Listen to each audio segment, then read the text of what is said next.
বহুবার চেষ্টা করছি কৃষকরা যেন দামটা পায়, বাট এইবার সত্যি কথা বলতে কি কৃষকরা দামটা পাচ্ছে না। এবার কিন্তু সবজি অ্যাভেলেবল অনেক, দামের ক্ষেত্রে হয়তো আপনাদের কথা থাকতে পারে।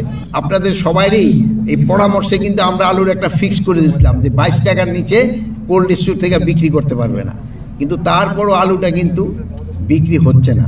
কৃষকরা কিন্তু খুবই লসের ভিতরে আছে।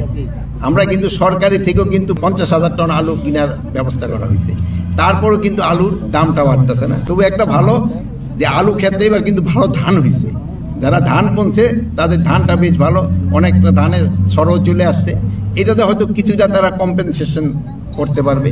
আর আলু যেহেতু এবার দাম পায় না, দেখবেন আগামীবার কৃষক বুনতে যাবে না, না বুনলে আবার কিন্তু আলুর দাম বেড়ে যাবে।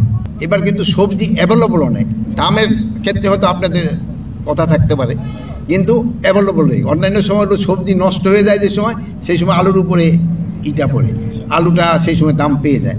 কিন্তু এবার আমিও বহুবার চেষ্টা করছি কৃষকরা যেন দামটা পায়, বাট এইবার সত্যি কথা বলতে কি কৃষকরা দামটা পাচ্ছে না।